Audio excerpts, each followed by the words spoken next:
Arjuna Ramanathan sir அவர்கள் மட்டும்தான் சீமான் அண்ணா அவர்களை குறை சொல்றாங்க, இப்படி சொல்றாங்க, இந்த வார்த்தைகள்ல சொல்றாங்க அப்படின்னு சில உறவுகள், சகோதரங்கள் இப்ப என்னுடைய வீடியோக்களையும் சரி, வேறு பல பேர் அர்ஜுனா ராமநாதன் சார் அவர்களுக்கு ஆதரவாக அவருக்கு நடக்கிற, அதாவது அவர் மீது இருக்கிற வன்மத்தில் இந்த ஊடகத்துறை என்றது பொய்யான செய்திகளை பரப்புவது, அவரையும் மக்களையும் பிரிக்க சதி செய்வது அப்படி இருக்கக்குள்ள அதுக்கு எதிராக குரல் கொடுக்கின்ற சகோதரங்களுடைய வீடியோக்களையும் இப்படியான கமெண்ட்கள், முக்கியமா சாட்டை துரைமுருகன் அவர்கள், சாட்டை அண்ணா அவர்கள் இந்த வீடியோ போட்டதுக்கு அப்புறம் அந்த ஒரு இதுவரைக்குள்ளே அர்ஜுனா ராமநாதன் சார் அவர்கள் மட்டும்தான் சீமான் அண்ணா அவர்களை பற்றி இப்படி குறை சொன்னாரு, இப்படி பேசுறாரு, வேற யாருமே அந்த நல்ல மனிதரை பற்றி பேசினதில்லை, அர்ஜுனா ராமநாதன் சார் அவர்களுக்கு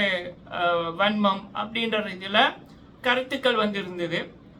அப்போ அது எனக்கு கொஞ்சம் தப்பா இருந்தது. இப்போ சீமான் அண்ணாவுக்கு ஆதரவா கமெண்ட் பண்றாங்கல்ல, அது அப்போ அவங்களுக்கு இந்த விடயம் தெரியாம இருக்கலாம். அப்போ நான் கடந்த ஒரு 2017 இருந்து இப்போ அர்ஜுனா ராமநாதன் சார் அவர்கள் சீமான் அண்ணா அவர்களை பற்றி என்ன விடயங்கள் சொன்னாங்களோ அவங்க அழகா நேர்த்தியா அவங்க சொல்லியிருந்தாங்க, அர்ஜுனா ராமநாதன் சார் அவர்கள் சொல்லியிருந்தாங்க. ஆனால் நான் காலேஜ் படிக்கிற டைம்லயே சீமான் அண்ணா அவர்களை பற்றி நிறைய விடயங்கள், இப்போ சார் என்னத்தை சொன்னாங்களோ, அர்ஜுனா ராமநாதன் சார் அவர்கள் என்னத்தை சொன்னாங்களோ அது 2017 இருந்து அந்த விடயங்களை நான் பார்த்துருக்கேன்.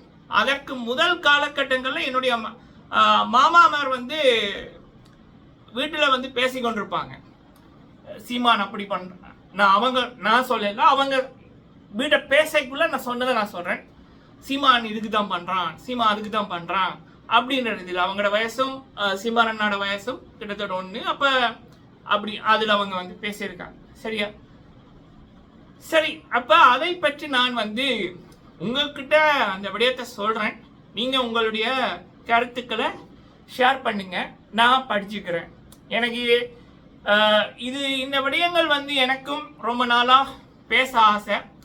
ஆனா நான் இப்போ ஒரு கிழமைக்கு முதல் இந்த விடயங்கள் எல்லாம் பேசியிருந்தா கூட கண்டிப்பா செவிடன் காதுல ஊதின சங்காத்தான் இருந்திருக்கும்.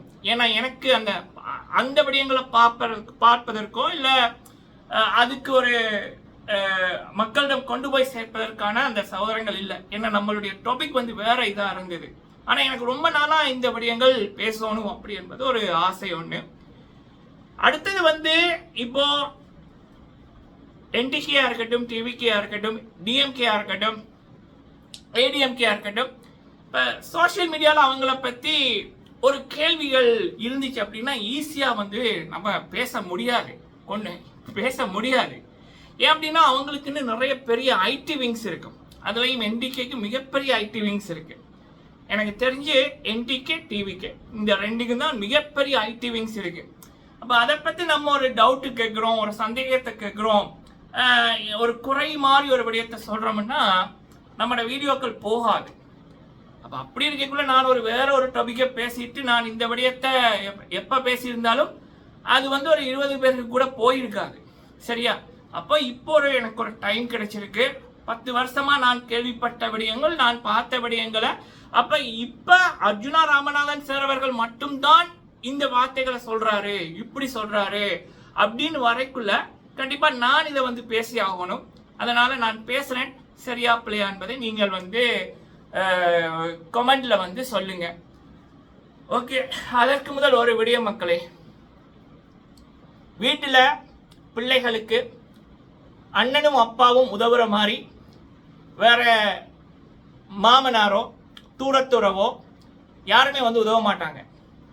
அண்ணனுக்கும் அப்பாவுக்கும் தான் தெரியும் நமக்கு எப்ப என்ன வேணும், நம்மளை எப்படி பாதுகாக்கணும் அப்படின்னு.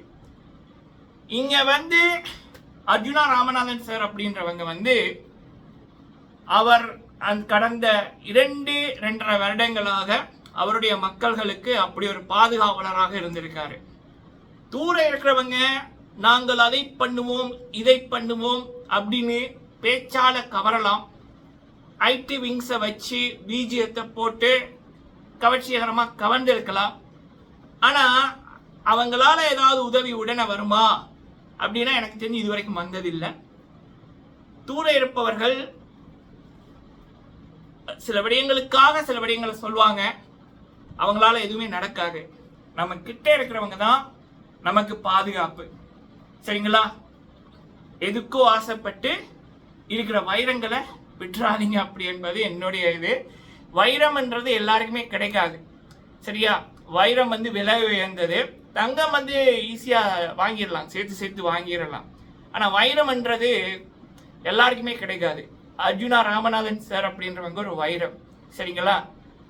எவ்வளவு பேர் இன்று அவர் ஒரு காணொளி ஒன்று போட்டிருந்தாரு. அதை பார்த்து வியந்து போய் நெடுந்தீவா அதை பார்த்து வியந்து போய் சகோதரி ஒருத்தங்க அவங்க வைத்தியருக்கு படிக்கிறாங்க. அவங்க வியந்து போய் பல விடயங்களை சொல்லியிருந்தாங்க. முடிந்த அடுத்த வீடியோவில் ஷேர் பண்றேன். சரியா? ஸோ வைரத்தை தொலைச்சிடாதீங்க, பாதுகாத்துக்கு கொள்ளுங்க. ஓகே, முதலாவது விடயம் சீமான் அண்ணா அவர்களை பற்றி இப்போ டாக்டர் அர்ஜுனா ராமநாதன் சார் அவர்கள் இப்போ நிறைய பேர் சொல்றாங்க, அர்ஜுனா ராமநாதன் சார் அவர்கள் சீமான் அண்ணா அவர்களை பற்றி என்னெல்லாம் சொன்னாங்க தெரியுமா, எப்படியெல்லாம் பேசுனாங்க தெரியுமா, நீ அதெல்லாம் பார்த்துட்டு வா தம்பி அப்படின்ற ரீதியில். அதுலேயும் சீமான் அண்ணாவை பற்றி வேற யாருமே இப்படி சொன்னதில்லை, இவர் மட்டும்தான் இப்படி சொல்லி கொண்டிருக்கார் அப்படின்னு பல கமெண்ட். அதுதான் இந்த வீடியோவை போட வைத்தது. நான் 2014 இருந்து நான் பார்த்து கொண்டிருங்க, சீமான் அண்ணா அவர்களை பற்றி ஒரு கமெண்ட் தவறாம வந்துடும். என்ன அப்படின்னா, தலைவரோட படத்தை பெயரை வெளிநாட்டு உறவுகளோட காசை எடுப்பதற்கு, வெளிநாட்டு உறவுகளோட உதவியை பெறுவதற்கு, வெளிநாட்டு காசுல சீரும் சிறப்புமாக வாழ்வதற்காகத்தான் தலைவரோட படமும் தலைவரோட பேரும் சீமான் அண்ணா பயன்படுத்துறாங்க. அது பாசத்தாலேயோ நேசத்தாலேயோ வர்றதை விட அந்த ஒரு வெளிநாட்டு உறவுகள், புலம்பெயர்ந்த வெளிநாட்டு உறவுகள், அப்ப நாம் இப்படி பண்ணா அவர்கள் மூலம் ஒரு மிகப்பெரிய சலுகை கிடைக்கும், அதன் மூலம் நல்ல சீரும் சிறப்புமான வாழ்க்கை கிடைக்கும். அதற்காகத்தான் சீமான் அண்ணா அவர்கள் உலகத்தையும் பண்றாரு. தலைவரோட பேரையும் படத்தையும் அவர் போற இடங்கள்ல தவறாம சொல்ல காரணம் இதுதான் அப்படி என்பது 2017 இருந்து பல பேர், அது அரசியல் தலைவர்களா இருக்கட்டும், இல்ல சினிமால சில நடிகர்களா இருக்கட்டும், இல்ல வேற அடித்தட்டு மக்களா இருக்கட்டும், ஏன் விஜே சித்து அவர்கள் இலங்கைக்கு 2 வருஷத்துக்கு முதல் போயிருந்தாங்க. அதுல ஏதோ ஒரு காணொலியில் கூட சீமான் அண்ணாவை பற்றி யாழ்ப்பாணத்தில் இருந்த சில உறவுகள் இதே விடயத்தை தான் சொல்லியிருந்தார்கள், காசுக்கு தான் தலைவர் பெயரை அவர் பயன்படுத்துறார் அப்படிங்கிற ரீதியில. அப்ப இது இந்த விடயம் எனக்கு தெரிஞ்சு 2014 கிட்டத்தட்ட ஒரு 10 வருடங்களாக சீமான் அண்ணாவை பற்றி பல லட்சம் பேர் இதைத்தான் சொல்லி கொண்டிருக்காங்க. இதற்கு முதல் என்னுடைய மாமனார்கள் மாமா அங்கிள்ஸ்மார் 2012, 13, 14 அந்த டைம்களையே இதெல்லாம் சொல்லி கொண்டிருக்காங்க. அப்போ அர்ஜுனா ராமநாதன் சார் அவர்கள் மட்டும் சீமான் அண்ணாவை பற்றி இப்படி சொல்லல. சரியா? இது ஒரு விடயம். எனக்கு ஒரு மிகப்பெரிய கேள்வி இருக்கு. என்ன அப்படின்னா, இப்ப பொதுவா அர்ஜுனா ராமநாதன் சார் அவர்களை பற்றி யாராவது ஒரு பொய், ஒரு வதந்தி சொன்னாங்க அப்படின்னா, அது அர்ஜுனா ராமநாதன் சார் அவர்களே அவங்களுக்கான பதிலை ஒட்டுமொத்த மக்களும் பார்க்குற மாதிரி சிங்கம் மாதிரி ஒரு காணொளி போடுவார். நேர்மை இருக்கிறவன் யாருக்கும் பயப்பட மாட்டாங்கல்ல. அப்ப அவங்க வெளிப்படையா எல்லாரும் பாருங்கன்னு யாரு என்னத்தை சொன்னாங்களோ அவங்களுக்கு எல்லாரும் பார்க்குற மாதிரி வீடியோக்களை போடுவாங்க. இன்னொருத்தங்களை வச்சு கீ கொடுத்து பண்ண மாட்டாங்க. நான் பார்த்த வரைக்கும் அர்ஜுனா ராமநாதன் சார் அவர்கள் 1-to-1 டீல், சம்பந்தப்பட்டவரோட அவங்களே பேசிடுவாங்க மக்கள் பார்க்குற மாதிரி, எந்த விதமான ஒளிவு மறைவும் இல்லாம. ஆனா சீமான் அண்ணா அவர்களை பொறுத்த வரைக்கும், நான் பார்த்த வரைக்கும், அவரை யாராவது முக்கியமா இந்த விடயங்கள், வெளிநாட்டு காசை அடிக்கத்தான் சீமான் அண்ணா அவர்கள் இந்த விடயங்களை பண்றாங்க அப்படின்னு யாராவது முக்கியமா சொன்னா உடனே சீமான் அண்ணாவோட இருக்கிற நபர்கள், லெஃப்ட் அண்ட் ரைட்டா இருக்கிறவர்கள் உடனே காணொளிகளை வந்து போடுவாங்க. ஆனா சீமான் அண்ணா இதை பத்தி பேச மாட்டார். அது ஏன்? அவருக்கு தெரியும், சீமான் அண்ணாக்கு தெரியும் யாரு என்ன பேசுறாங்கன்னு. அப்ப அவங்க வந்து பேச வேண்டியதானே. இது ஒரு விடயம். ரெண்டாவது விடயம், கண்டிப்பா இத்தனை வருஷத்துல, சரி 2017 எனக்கு தெரிஞ்ச அந்த வருஷத்துல இருந்து பார்த்தா கூட ஒரு 10 வருடமாக சீமான் அண்ணாவுக்கு பல லட்சக்கணக்கான பேர் வந்து அது அடித்தட்டு மக்கள் இருந்து பெரியவர்கள் வரைக்கும் வைக்கிற கேள்வி என்னன்னா, நீங்கள் தலைவரோட பேரையும் படத்தையும் நீங்கள் வந்து வெளிநாட்டு காசை உழைப்பதற்காகத்தான் பண்றீங்க அப்படின்னு வந்து சொகுசு வாழ்க்கை வாழ்வதற்கு தான் நீங்க வந்து பண்றீங்க அப்படின்னு வந்து சொல்றாங்க. இது அவருக்கு ஒவ்வொரு மாதமே தெரிஞ்சிருக்கும். 10 வருஷத்துல ஒவ்வொரு மாதமே அவரோட காதுகளுக்கு போயிருக்கும், சோசியல் மீடியால பார்த்துருப்பாரு.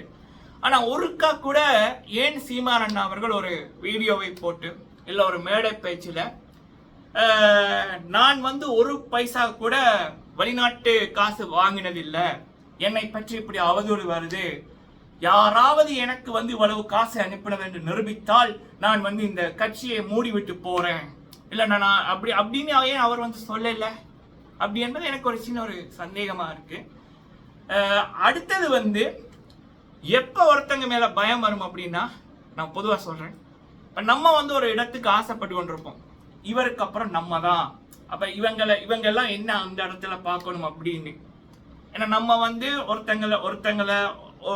ஒருத்தங்களை பிரதிபலிக்கிற மாதிரி நம்ம அவங்க மேல ஒரு அன்பு இல்லாட்டியும் இல்ல கொஞ்சம் அன்பு இருந்தாலும் பெருசா வந்து நம்ம அவங்கள வந்து நான் அவங்களோட அடுத்த கட்டம் நான் தான் அப்படின்னு இருக்கக்குள்ள உண்மையா அவங்கள நேசிக்கிறவங்க ஒருத்தங்க வர்றாங்க வந்து, அப்ப அதை வந்து மக்கள் பார்த்துட்டு அவங்கள நேசிக்கிறாங்க அப்படின்னா ஆட்டோமேட்டிக்கா இவங்களுக்கு அவங்க மேல கோபம் வரும், பொறாம வரும் இல்லையா? இது வந்து ஒரு சகோதரி அவர்கள் இன்று வந்து போட்ட பதிவு. அதாவது அர்ஜுனா ராமநாதன் சார் அவர்கள் வாழ்ந்திருக்காரு. அவர் வந்து தலைவரை பற்றி சொல்றதா இருக்கட்டும், தலைவர் வழியில அவர் வந்தது அப்படின்னு அவர் கடந்த 2 வருடங்களாக அவர் மக்கள்கிட்ட சொன்னதா இருக்கட்டும், அதுல அந்த ஒரு உண்மை தெரிந்தது. ஆனா இங்க இத்தனை வருஷங்கள்ல வந்து முக்கியமா அந்த வெளிநாட்டு உதவி வேணும், அதை வச்சு ஒரு நல்ல வாழ்க்கை வேணும், அதுக்காகத்தான் அப்படின்ற மாதிரி எனக்கு தோணுச்சுன்னு ஒரு சகோதரி அவர்கள் போட்டிருந்தாங்க. அப்ப இப்படியான விடயங்கள் வந்து சீமான் அண்ணா அவர்கள் மீது வந்து இப்படியான விடயங்கள் வந்து டாக்டர் அர்ஜுனா ராமநாதன் சார் அவர்கள் மட்டும் சொல்லல, சாதாரண மக்கள்ல இருந்து பெரும் தலைவர்கள் வரைக்குமே இதை வெளிப்படையா சொல்லியிருக்காங்க. அடுத்தது இந்த மரியாதை இல்லாம பேசுறது அப்படின்னு எனக்கு தெரிஞ்சு டாக்டர் அர்ஜுனா ராமநாதன் சார் அவர்கள் இந்த மரியாதை இல்லாமையும் பேச இல்லை. ஆனா இதை விட நல்ல மரியாதைகள் வந்து நிறைய பேர் சீமான் அண்ணாவை பத்தி பேசினதுகளே கேட்டிருக்கேன்.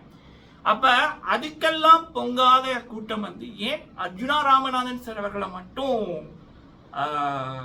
குத்துறாங்க பாயிறாங்க அப்படின்றதும் ஒரு மிகப்பெரிய கேள்வி ஒன்று இருக்கு. சரிங்களா? ஏன்னா தங்கங்கள் இருக்கக்குள்ள தங்கம் வந்து பெருசா இருக்கலாம், ஆனா ஒரு வைரம் வரைக்குள்ள அந்த வைரம் தான் ஜொலிக்கும். தங்கம் எல்லாம் வைரத்தை பார்த்து பொறாமப்படும். ஏன்னா வைரம் தானே ஒரு டிமாண்ட் ஆனது, வைரத்துக்கு இருக்கிற குவாலிட்டி தங்கத்துக்கு குறைவு தானே. சரிங்களா? ஸோ அப்ப இங்க நான் திரும்ப சொல்றது, அர்ஜுனா ராமநாதன் சார் அப்படின்றவங்க ஒரு டைமண்ட். சரிங்களா? அந்த டைமண்ட் வந்து எல்லாராலையும் வாங்க முடியாது, எல்லாராலையும் வச்சிருக்க முடியாது, லட்சத்தில் ஒருத்தங்களால தான் அந்த டைமண்ட் எல்லாம் வாங்க முடியும். சரிங்களா? ஸோ அப்போ அது வந்து கிடைச்சிருக்கு அப்படின்னா அது நீங்கள் பண்ண ஒரு மிகப்பெரிய ஒரு பாக்கியம். அர்ஜுனா ராமநாதன் சார் அவர்களை பார்த்து பல பேர் வியந்து போயிருக்காங்க பல நாடுகளில், இப்படி ஒரு தலைவர் கிடைக்க மாட்டாரான்னு. அதனால தான் நான் அந்த டைமண்ட் கதையை வந்து சொன்னேன். சரிங்களா? ஓகே மக்களை, முடிந்தால் பதில் சொல்லுங்க, உங்களோட கருத்துக்களை சொல்லுங்க. ஒரு ரிலீஃபா இருக்கு மக்களே. 2017 நான் பார்த்துட்டு இருக்கிற விடயம் நானும் பேசணும் அப்படின்னு நினைப்பேன். ஆனா நம்ம பேசினா இதெல்லாம் எங்க போகுது? ஏன்னா நம்ம பெரிய ஒரு இடம், பெரிய இடத்துல நம்ம பெரிய இடத்துக்கு எதிராக நம்ம வந்து எதிராண்டு இல்லை, இது கருத்து தான், வெறுப்போ இது இல்லை. நான் பார்த்து நான் அறிஞ்ச விடயம் 10 வருஷமா கிட்டத்தட்ட பார்த்து கொண்டிருக்கேன். அது ஏன் அப்படி சொல்றாங்க ஏன் சீமான் அண்ணா அதுக்கு பதில் சொல்லல அப்படின்ற கேக்குள்ள இப்ப அர்ஜுனா ராமநாதன் சார் அவர்கள் அவங்க அதே விடயத்தை பல பேர் சொன்னதை அவங்க சொல்லிக்க இப்ப புதுசா யாருமே சீமான் அண்ணாவை இப்படி சொன்னதில்ல, இவர் மட்டும் எப்படி சொல்றார், எப்படி சொல்லலாம் அப்படின்னு சில பேர் பொங்குறாங்கல்ல. அதனால நான் இந்த கேள்விகளை இப்ப முன் வச்சிருக்கேன். முடிந்தால் நீங்கள் உங்கள் கருத்துக்களை சொல்லுங்க. நன்றி.